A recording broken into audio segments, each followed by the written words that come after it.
Hi Aquarius, here's a general look at your solar chart for November 2011. Now, at this time of the year, you'll probably be more aware of the master plan, goals you wish to achieve, targets that you're chasing after. It could be little ones, it could be big ones.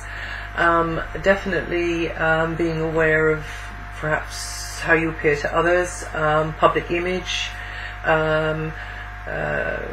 presentation, how well you come across, and you want to present yourself or something maybe in the best way, because you want to make the right impression on people, but feeling a bit scrutinized at times. But actually this is a very friendly, sociable, forward-moving phase when you could get to do something that's been on the back burner of your life for a very long time, and now here you are. It could be just here you are in your head, or you could actually have your feet on the ground and be there. So a good time for teaming up with others and making contacts and connections in person, over the wires, acquaintanceships, friendships. All of this is being highlighted at the moment. Clubs, groups as well, there may be an interest there, and all of that, some of that or all of that could be a feature in your life over November. Professionally, it might mean that you're dealing, that's more the center of your attention, things to do with career, but it also might mean that you're having to also bosses and employers might be at the center of the attention, but also you might have to be dealing with authority figures, bureaucracy, red tape, and again, ticking the right boxes and making the right impression, really. Some of you will have more contact perhaps with bosses, a parental figure, a guardian type figure, anybody who seems to be important and to you in a sort of a professional sort of sense. You could be getting frustrated at times with the behavior or restrictions imposed by others, or red tape, or certain rules and regulations, but if it does go that way, it probably won't be until after the 11th. But as I say, a very friendly energy here. Both Venus and Mercury are in an area which they love to be in, and you will be getting probably oodles of support from people around. This is a good area of flow for you, where good connections, groups again, could be of interest, clubs, societies, small groups, large groups, but people within those groups, or beings within those groups, could facilitate and enable you, some of which could even be lucrative, or if not lucrative, which it could be, brings good resources your way, through not what you know but who you know, sort of thing. There'll be a lot of mental energy towards your furthering yourself, or your aims, or your goals, through who you know, and you'll be inspired towards thinking along very new and unusual lines for you. Now, until the 11th, Mars is going to be continuing to activate your close relationship sector, where it's been since September.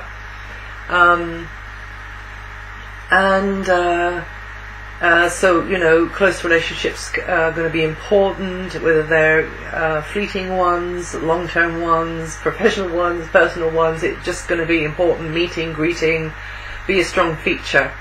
Or connecting, bonding would be a strong feature. But from the 11th, Mars will be sensitizing your feelings. It will still be that relationships will be a strong feature, but Mars will be working in an area which is a little bit more emotional. So it's the emotional facet of close relationships, and also the side of it which is touching, possibly pushing a button or two. But it doesn't have to be bad at all. It can just be that you have a more intense reaction to whatever's going on. But it will kind of make you maybe feel a bit nostalgic, or you're more aware of what's going on inside of you. Because where Mars is going to be, you are shifting a gear, or maybe you're shifting more than one gear. You're moving from one level of whatever, awareness, or in the process that you're in, to another level, and having to let go, and having to realize that you do rely on certain people for certain things, whether you know them personally or whether it's an outside agency, whether you like it or not, and in the process at times having to fit in really with their way of doing things. So shifting gears anyway, whatever the scenario is for you, shifting gears internally, externally, being more aware of your internal mechanisms though from the 11th onwards. Also, another feature of the Mars move will be that finances and property, certain contracts, agreements could be again you're more aware of those, preoccupied with those, or even they're a bone of contention, which couldn't be solved, but you need to find somebody to speak with, and it can be also manifesting in another way. It can be that you and somebody share jointly something or other, or are jointly responsible for something or other, or both of you kind of pool your resources together. But if that's the case, you've got to, both of you, each side, be clear about who's responsible for what, and what your expectations are, because sometimes that can kind of miss. And it could also be a time for you to throw your energies into a joint project or a venture, but again, you rely on somebody else's okay, or ticking the box, or endorsement, or input, or space, or equipment, or whatever it is. So anyway, this Mars transit is going to be lasting quite a long time. It's going to be there until next July. It could mean that you get quite a strong reaction to somebody that you meet, and the feeling could be mutual, so it can be quite a sizzling transit as well. That's another way it can work. And overall, it puts you in closer touch with your gut knowing. That's a very important aspect of this transit of Mars in this area from the 11th, and allowing your inner knowing to shine the light on the path before you, so trust that. And another way it can work as well, depending on how it aspects in your natal chart and at what stage you're at, another way it can work is that a meeting that you have with someone is less than casual. You get an immediate knowing or clicking with that person, and it can intensify. It can go deeper, or it can be that there's some of this inner you being closer to your inner feelings means that you are actually taking a break in a relationship, so it can work that way around as well. Mercury goes retrograde on the 24th for 3 weeks, which means that you'll be in a phase of trying to size up people and situations, but maybe just feeling a little bit muddled and confused and can't quite work it out. Just follow the breadcrumbs, just go with the flow. At the end of the retrograde period, you should start to understand who is who and what is what.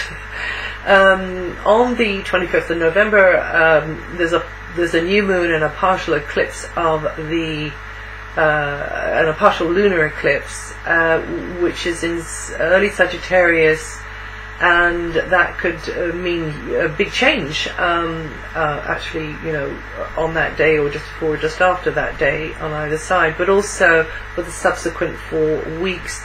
It heralds useful and perhaps interesting new contacts coming into your life, over the subsequent coming into your life, but also when the total solar eclipse happens in Sagittarius Gemini on the 10th of December, then that is going to put a huge wave of energy under that area in your chart, and that's you know, fresh starts, new beginning with a whole new social circle.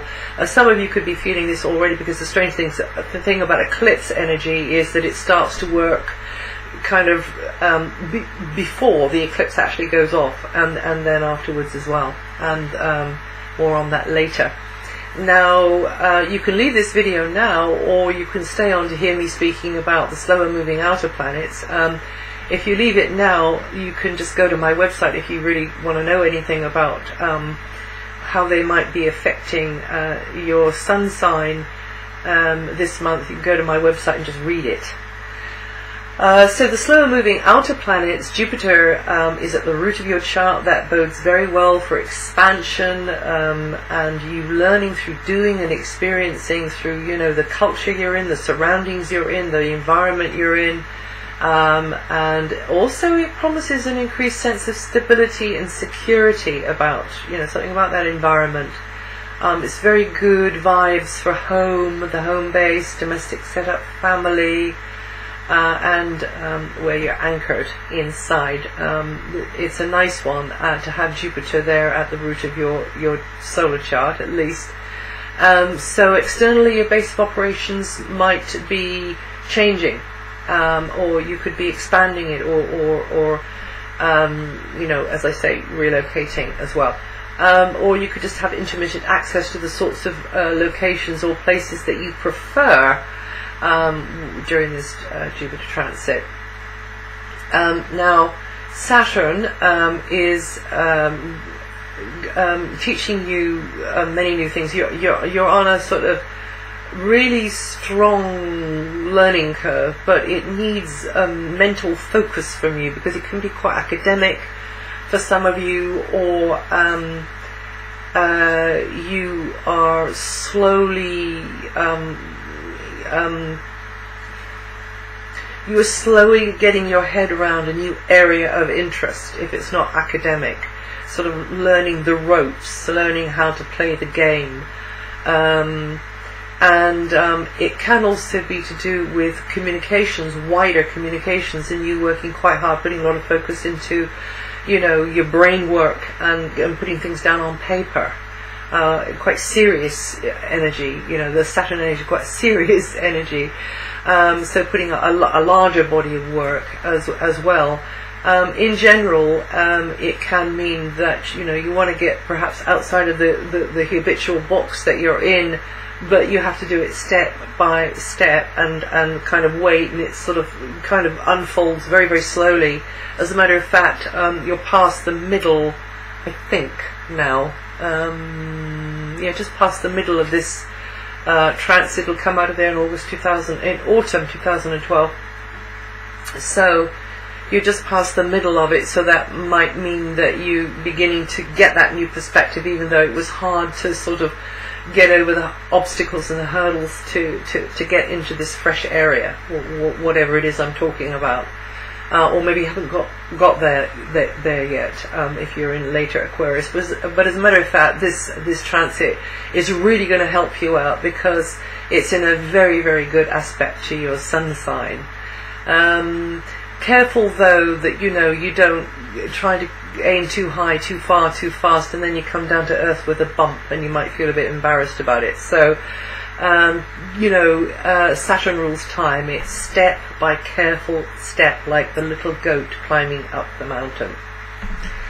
Uranus, your ruling planet, is going to be working from Aries in a very positive way for you as well, or rather through you in a very positive way, because it's up to you to be the expression of this planet's energy. And so this is opening your mind to new concepts, new ways of being, new ways of thinking, new culture, interested in weird subjects perhaps a little bit more, or subjects that are strange and unusual to you, and also you know, anything which is alien, anything which is very unconventional and reformist, like, you know, thinking very much about cutting edge stuff, and how you can kind of weave that into your ordinary everyday life so you can be more self-sufficient.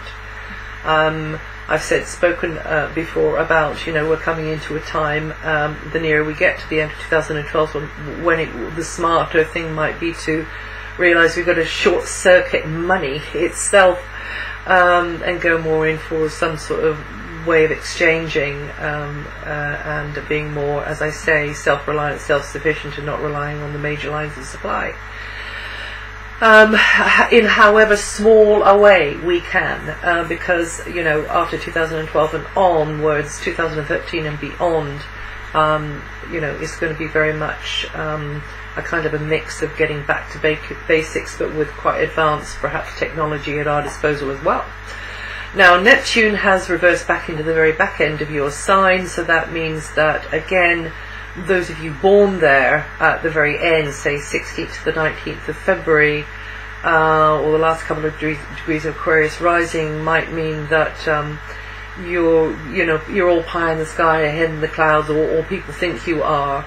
But again, you know, get a second opinion, and just listen to that gut knowing. All right. Now, for many years to come, Pluto will be working very quietly and subtly, helping you to root out old habits and knee-jerk responses which are inappropriate and counterproductive, and always get you ending up in the same old hole in the road. You know, why do I do that? So Pluto here is going to help you, you know, birth away, die to all of that, and birth into a new way of being.